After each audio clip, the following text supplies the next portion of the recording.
aí pessoal, voltamos então aqui no nosso vídeo sobre o nosso ensino médio. E hoje nós vamos falar então, continuando, sobre 1492, quando o personagem Cristóvão Colombo chega nas Américas, onde hoje é o Haiti e a República Dominicana. Chegando à Espanha, na América, a motivação que fez com que a Espanha viesse para esse lado foram a econômica, né? Eles queriam expandir o seu território, acumular riqueza e fortalecer o Estado, né, Felipe? Isso. Então a principal ideia deles era, como a gente já falou no vídeo anterior, era acumular ouro e prata, que tinham essa ideia de que essas riquezas trariam poder. E também tanto quanto a Espanha quanto Portugal procuravam novos mercados para expandir seu comércio, ou seja, entra a questão do mercantilismo, de comprar barato e vender mais caro na Europa, né? Exato. Em 1521, o Colombo chega na América em 1492. Em 1521, eles chegam na cidade dos Aztecas e acabam dominando aquela cidade. E com Hernán Cortés, é um personagem também muito importante. Em 1533, Francisco Pizarro chega e domina os povos incas. Quando Hernán Cortés chega, o que acontece, Felipe? Ele acaba dizimando toda a nação ali dos incas, né? Sejam por doenças que vieram junto dos astecas, né? Vieram junto com os seus algozes, né? Que acabaram dizimando essa... E como é que eles fizeram para dizimar, Felipe? Doenças, acabaram... Não tinha doença aqui nos espanhóis que trouxeram, né? Varíola, por exemplo, a gripe, que eles não eram acostumados, né? E também a poder bélico também. Poder bélico, né? Enquanto, vamos dizer assim, por exemplo, exemplo de Portugal, enquanto os índios tinham arco e flecha, os espanhóis já tinham armas de pólvora, canhões, então, e animais também, né? Eles tinham muitos cavalos também que o povo do Inca não conhecia naquela época. Bom, então quando eles chegaram aqui, pessoal, o que facilitou para o enriquecimento espanhol, né? Qual foi a sorte dos espanhóis? É que os incas, os astecas, eles já manipularam o metal, né? Eles já lidavam com ouro, com prata e tinham esse acesso. Eles já eram bem mais avançados do que os índios aqui, os autóctones do Brasil.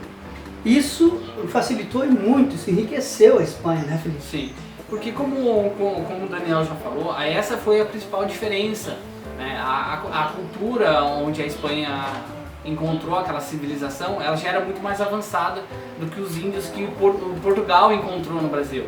Enquanto aquela civilização, incas, maias, eles já tinham um conhecimento de ouro e prata, aquela metalúrgica, aquela manipulação desses metais, foi bem mais fácil deles encontrar, né? Então esse material. E para eles, essa civilização era um material comum, era um material simples, não tinha muito valor agregado. Já tinham proximidade. Eles tinham também um sistema de produção nessas minas? Sim, as minas subterrâneas. Isso. Né? Então, eles tinham um sistema de trabalho nas minas subterrâneas e eles levavam as pessoas, os astecas, 4 meses trabalhavam e esses trabalhadores recebiam e também tiravam a porcentagem para o rei. Quando os espanhóis chegaram, eles pegaram esse sistema, só que em vez dos trabalhadores receberem pelo seu trabalho, qual era o recebimento? O recebimento deles era uma conversão para sua ao religião. cristianismo, a catequização. A catequização era esse era o prêmio. Então, pagamento. Na mente deles não ganhavam nada, só que se tornavam um cristão, no caso, como pagamento. Outro tipo que tinha era a encomenda. A encomenda era a exploração dos indígenas, né? Exploração. Sim. Tinha que trabalhar e o pagamento das encomendas era essa catequização. Diferente da mita, eles trabalhavam e não ganhavam nada por isso. Só que a mita já existia antes. Então os espanhóis chegaram e colocaram encomenda. E a encomenda se torna essa troca pela catequização. Depois da encomenda nós falamos então sobre os escravos, que eram os africanos, começaram a ser importados e eles eram usados mais no cultivo, né, da seara, da cana-de-açúcar ou de outras plantações, que é o plantation, que a gente muito estuda. A divisão social era entre chapetones, os crioulos, mestiços, indígenas e escravos. Quem eram os chapetones? Os chapetones eram os primeiros colonizadores espanhóis que chegaram no território, né? Então, e os crioulos já eram os filhos desses nascidos na própria América, na própria região ali. Eram espanhóis americanos, no caso, da América, né?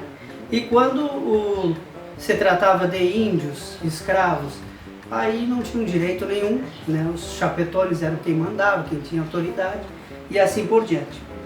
Bom, seguindo, nós vamos para a divisão. Chegando, a Espanha começou a tomar cor na parte da América Latina e ela divide em 4 dos reinos. O primeiro reino era a Nova Espanha, que é onde fica o México. O segundo reino de Nova Granada, que é onde fica Bogotá, na Colômbia. Terceiro, Peru, fica Peru e Lima. E o Rio da Prata, que é Buenos Aires, né? Essa região mais ao sul. Que é aquela região que faz a divisa hoje nas regiões sul, que contemplaria a bacia do Rio do Prata, que era o Paraguai, Uruguai, Argentina e Chile, aquela parte ali. A parte sul, né? O sistema de poder, Felipe, que eram os cabildos. O que eram os cabildos? Comando municipal, a Câmara Municipal, onde que o poder legislava, né, no caso, com a sua pequena autonomia que existia, né? Isso, exatamente. E depois dos cabildos tinha as casas de contrato, por onde que entrava e saía todo esse ouro, toda essa riqueza na Espanha, pela cidade de Sevilha, que era o acesso que tinha no sul da Espanha ali. Então a Sevilha cresceu muito e era a casa de contrato, onde dizia quanto tinha entrado, quanto tinha saído, todo o controle da saída do mar e de tudo que entrava e saía de riquezas. A religião oficial? Catolicismo, né? A única que existia. Era maior na época, né? Então Espanha e Portugal eram católicas, né? Então não tinha muita outra opção. Né? Com o Papa, né? Eles tinham forte influência e sofriam forte influência da Igreja Católica também, né? Então, com a Igreja Católica, eles enviam as ordens de missionários, os jesuítas são as mais conhecidas, e começam a catequizar os índios. Então, o resultado disso tudo, Felipe, dessa imigração, dessa colonização, no século XVIII, começa a acontecer o quê? A fragmentação do reino, né? O absolutismo começa a cair, né? Decair, também houve a questão na Europa com o avanço da tropa napoleônica sobre a Espanha, posteriormente depois sobre Portugal e sobre a Rússia também, sim, o bloqueio continental, né? Na Inglaterra. Então toda essa questão do absolutismo começa a decair e já começa a acontecer algumas revoltas de movimento de independência em toda aquela faixa que era dominada pela Espanha. Em relação à Inglaterra, os Estados Unidos é o primeiro a declarar a independência, isso começa a dar um boom, né? Sim. Mas na nossa parte, que é a América Latina, o primeiro país a ter o Haiti, né? Foi a primeira revolução que nós temos. 450 mil escravos, né? Isso foi aquela independência que foi comandada não pela elite, sim por escravos, né? Então assustou muito os donos de escravos da região sul, no caso, em todo o Brasil, em toda a região, né? Não somente na parte da América Central, né? Isso aí. Vamos para a parte do Brasil, então? Segue aí no próximo vídeo.